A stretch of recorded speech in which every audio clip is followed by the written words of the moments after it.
El elefante en la habitación cripto. ¿Y por qué el apalancamiento es su principal alimento? ¿De verdad ganar rápido con apalancamiento es una estrategia o solo suerte a la espera del siguiente cisne negro?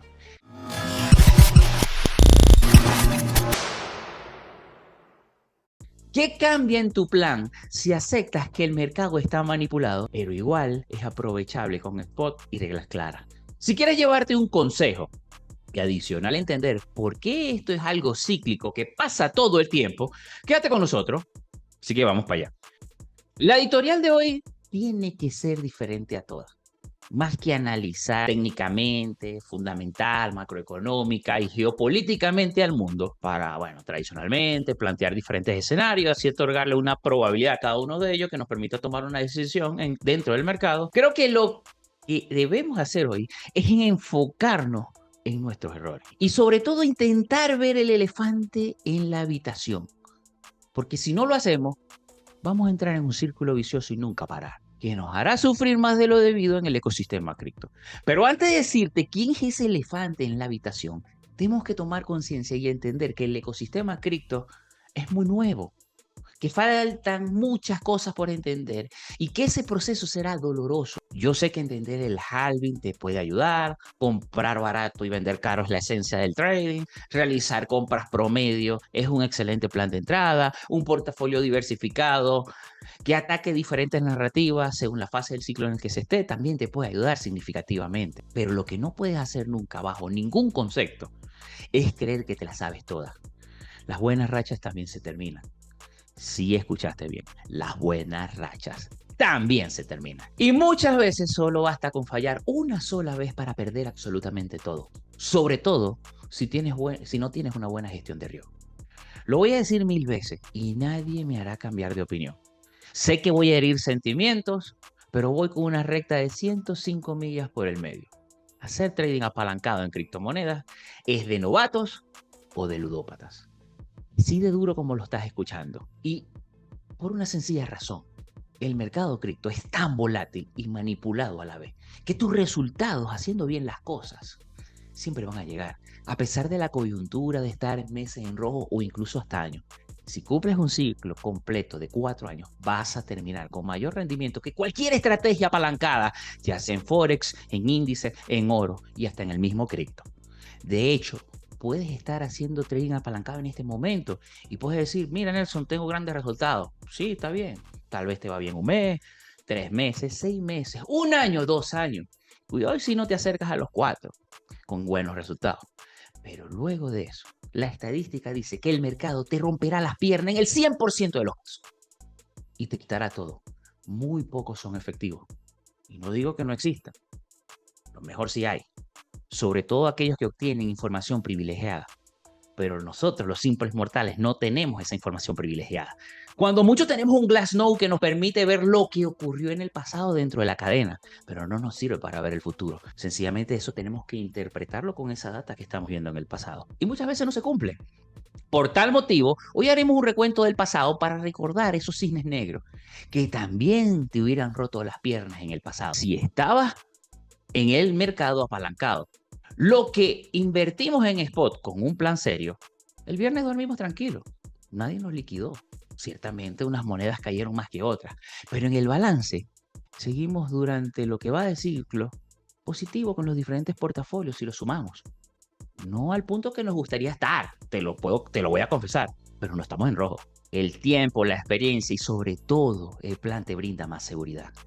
Mientras que los que apuestan en el mercado apalancado, y ojo, hay un grupo también que le encanta apostar en el mercado de spot sin tener un plan. Son esos típicos que al obtener cierto capital o liquidez fresca, la quieren meter de una vez en el mercado, con la falsa ilusión de multiplicar rápido el dinero. Y eso no funciona así.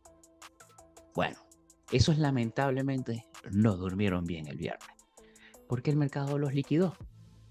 Ese día hice algunas llamadas a amigos que sé que tienen años en el mercado y que han tenido resultados, porque los he visto. Bueno, el ánimo que tenían era de velorio. No me hizo sentir nada bien, porque son muy colaboradores, son abiertos y ayudan también a la comunidad. Pero me voy a enfocar en uno en especial. Este amigo invierte en el mercado apalancado, pero a 2X.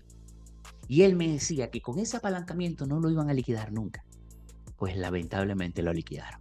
Y no porque no tuviera el capital para inyectarle y salvar la cuenta, porque estoy seguro que lo tenía. Lo liquidaron porque no tuvo tiempo para responder. Y eso fue gracias a la manipulación del elefante blanco.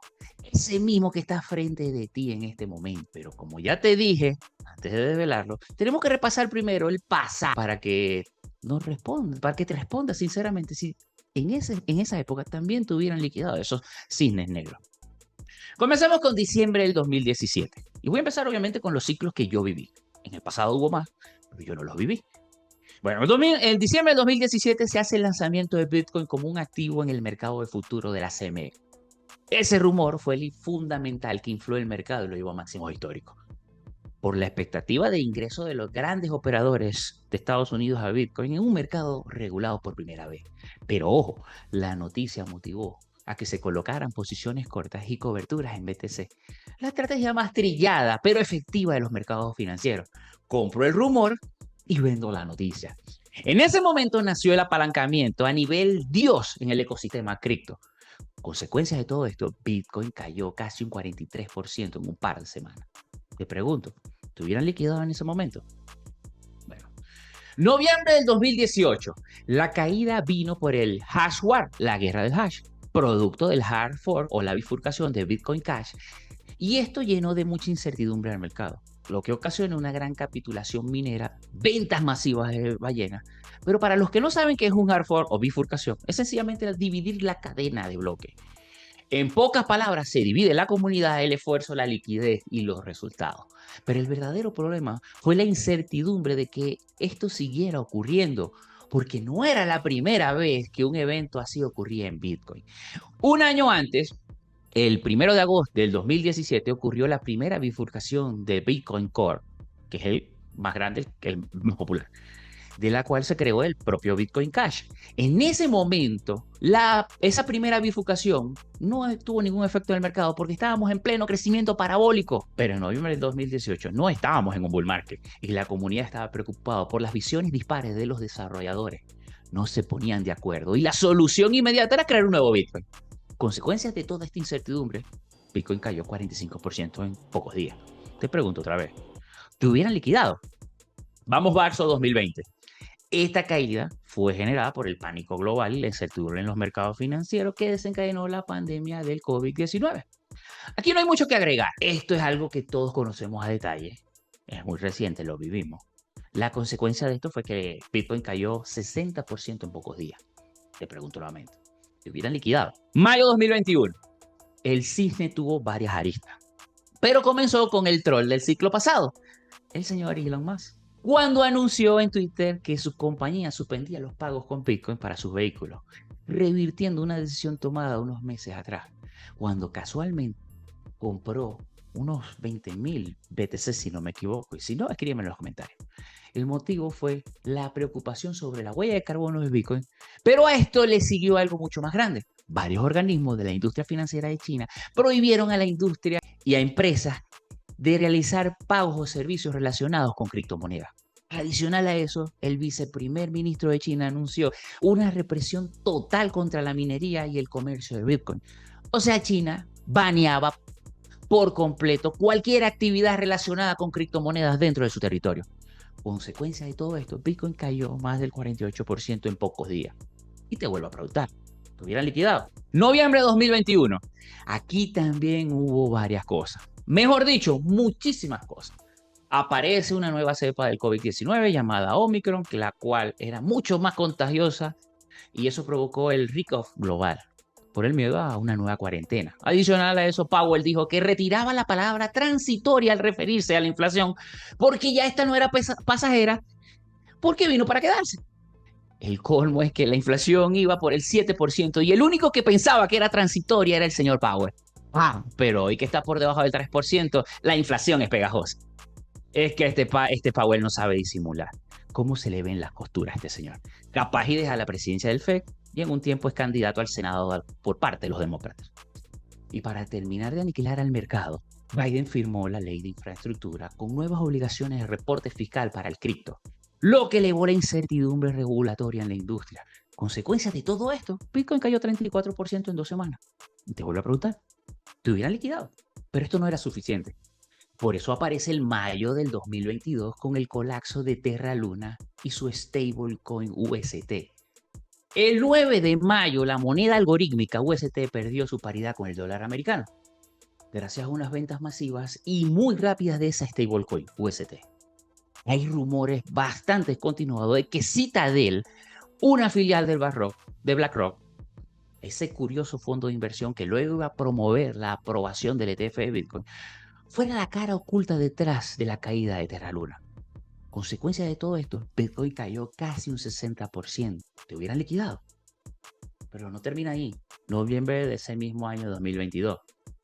Vino el colapso de FTX. La crisis estalló a inicios, o comenzó a inicios del mes de noviembre de ese mismo mes. El señor CZ, en calidad de CEO de Binance, fue el catalizador. Pero hay que ser sincero, no fue la causa de fondo. Bueno, según la información pública que vemos. ¿Podría ser más? No lo sabemos. Los antecedentes eran que Binance había sido inversor temprano de FTX, pero se salió en 2021 y por esa operación recibió 2.1 mil millones de dólares en BUSD, que es la stablecoin de Binance, y también unos tokens de FTT, la moneda nativa del exchange FTX, haciendo que CZ mantuviera un gran control sobre la liquidez de ese token, el nativo de FTX.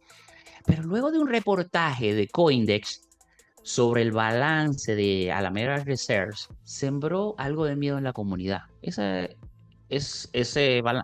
Alameda estaba bastante relacionado con FTX. ¿Pero qué era? Bueno, era un fondo de inversión que utilizó la liquidez de los clientes de FTX para invertir en diferentes sectores del ecosistema cripto. ¿Y saben qué? Había invertido en un protocolo que se llamaba Anchor Protocol. ¿Qué es eso? Bueno, era un sistema DeFi de la cadena Terra Luna que ofrecía rendimientos bastante elevados y curiosos, superiores al 22% anual para el staking de una moneda estable, el UST. Miren algo. Si un negocio tradicional, luego de nóminas, costos de ventas, arriendos, gastos operativos, otros gastos pues, e impuestos, al cierre de un ejercicio fiscal te arroja un 22% de rendimiento, es un super negocio. Es más, esa es la gallina de los huevos de oro. Díganme algo, muéstrenme algún negocio así para yo meterme, siempre y cuando sea legal. Entonces, ¿no te parece sospechoso que un protocolo ofrezca el 22% de rendimiento en una moneda estable sin riesgo? ¿Qué sentido tiene entonces arriesgarse en un negocio tradicional? El punto es que eso era un Ponzi. Tenían un gran agujero y eso afectó en cierto modo a FTX. Bueno, para hacer el cuento largo corto, CZ descubre ese agujero y el 2 de noviembre tuiteó que liquidaría todos sus FTT por gestión de riesgo, lo que desencadenó nerviosismo, salidas de fondos y presiones sobre ese token FTT. La CEO de Alameda Research, Caroline Ellison, le ofreció comprarle todos sus FTT a $22, pero vía OTC, no mercado, para que no afectara el precio. Pero él se negó. Él quería ver sangre en el mercado. Y ciertamente no podemos negar que FTX y Alameda habían malversado fondos de sus clientes. Sam Bankman-Fried fue condenado y sentenciado a 25 años de prisión, por lo que ese agujero realmente era real. El tweet de CZ precipitó esa corrida, pero no creó el fraude. Consecuencia de toda esta novela, Bitcoin cayó 26% hasta el fondo del mercado, $15.500. No cayó más porque realmente no había más nada que liquidar. Y por última vez te pregunto, ¿te hubieran liquidado? Probablemente no te hubiesen liquidado en esta última. Por una sencilla razón, ya te hubiesen liquidado mucho antes, en el pasado. ¿Sí estás entendiendo? Miren, todo esto es lo que ha hecho que el retail se haya marchado del mercado. Lo que el retail no sabe es que se va a ver obligado a regresar. Porque el sistema financiero mundial se está tokenizando. Los grandes limpian el mercado, ellos se posicionan y luego el retail regresa nuevamente, sin tener ningún beneficio de haber pasado durante años especulando en el mercado cripto. Ahora vamos con ese elefante en la habitación. Ese personaje que todos tienen en su casa y que cada día le damos más poder y que siempre profundiza el dolor en cada uno de nuestros cracks. Y ojo, no estoy diciendo que él lo genera, pero sí lo profundiza. Si el dolor y sin él el dolor hubiese sido mucho menor y las recuperaciones hubiesen sido mucho más rápidas. Este es nada más y nada menos que el banco central de los exchanges, Binance. Estoy seguro que tú lo usas. Y aquí quiero ser responsable. Todo es algo muy personal basado en noticias que yo he interpretado. Es una opinión. Nadie tiene que salir corriendo a cambiarse de exchange. Deberían hacer su propia evaluación y en función de eso tomar una decisión. Miren, Binance maneja mucho más del 40% del mercado cripto, donde Coinbase, que es el más grande de Estados Unidos, solo maneja el 5%. Para que tengas una idea, y aquí estoy hablando de volumen, ojo, ¿no? Para que tengan una idea, estaría a la par de la FED. En la analogía del sector fiat, sí, la FED maneja cercano al 40% de la liquidez fiat del mundo. Bueno, Binance maneja el de la cripto. Pero aquí el miedo es, si el mundo sigue girando hacia la tokenización de la economía, Binance sería el banco central más grande del mundo. ¿Te sientes cómodo dándole tanto poder a alguien que al parecer nos aniquila cada vez que puede y que quiere, obviamente? Bueno, esa respuesta te la debes dar tú. Eso es personal. Vamos a ver un ejemplo sencillito que quiero mostrar. Nos vamos a centrar en un solo activo, en AVAX. Vamos a centrarnos aquí en AVAX y podemos notar, como la gráfica aquí nos está anunciando, esta es la gráfica según Coinbase. Aquí en la parte superior lo dice. Fíjense, aquí en la parte superior dice Coinbase. Fíjense que en el momento del colapso, Avalanche cayó, bueno, desde los 26,58 que estaba antes del colapso, si nos vamos a una hora lo vamos a ver en ese momento. Estaba en 26,58, cayó hasta los $17 cuando empezó la deuda. Bueno, cuando terminó la debacle, aproximadamente. Lo que hizo que cayera un 36,04% aproximadamente. Mientras que en Binance, en ese mismo periodo, fíjense que comenzó en los 26,58 también, en el momento del colapso, y cayó hasta los 8,52. Un 67,95%. ¿Por qué la diferencia? Esa es la gran pregunta. Porque juegan con tu dinero. Yo no pude comprar ni en 8, ni en 10, ni en 14, ni en 16 me dejó. La plataforma estaba caída. Pero entonces, ¿quién compró todo eso para que ese rebote fuera de tal magnitud? Porque en este momento, al grabar este video, está por encima de los $22. Seguro que a ti te liquidaron la cuenta antes de que llegara a esos 8,52, pero mucho antes, diría yo. Mira, el retail no pudo comprar en ese precio. Pero entonces, ¿quién compró todas esas órdenes liquidadas? A precios de regalo. Binance y los grandes market makers que se trabajan de la mano con Binance. Ellos hicieron el gran negocio con este flash crack y lo van a seguir haciendo, como en todas las grandes liquidaciones del pasado. Lo que sí te puedo decir es que el mercado siempre se recupera. Quien no se recupera es el retail apalancado. Te mencioné 5 eventos de colapso de todos los que han existido. No ha importado lo grande que fueron ni cuánto ha durado. Siempre, pero siempre, en todos los casos, Bitcoin hizo un nuevo máximo histórico con el tiempo, luego de ese gran evento. En conclusión, no necesitas saber ni programar un smart contract, ni memorizar todas las métricas on-chain, ni vivir pegado a X. Necesitas un plan simple y humildad para ejecutarlo. Humildad para aceptar que las buenas rachas se acaban, que basta tan solo con lanzar a la... que basta solo un error o una pérdida para lanzar muchos años a la basura, si estás apalancado. Y que el poder de hoy se lo estamos dando a un par de plataformas que nos exponen a cosas que están fuera de nuestro control. Yo, si fuera tú, dejaría una nota pegada en mi escritorio con 5 reglas claras. Sin apalancamiento, spot con reglas, no con antojo, custodia y plataforma diversificada, liquidez de emergencia fuera del exchange y sobre todo, el próximo susto nunca avisa y va a llegar. Esto no es una garantía a futuro de que no vas a volver a ver tu portafolio en rojo. No lo es. Pero por lo menos es la guía para poder dormir tranquilo ese día del susto. Porque si lo haces, entiendes que pase lo que pase, el mercado siempre regresa a máximo con el tiempo. Éxito en los mercados y aléjate del apalancamiento.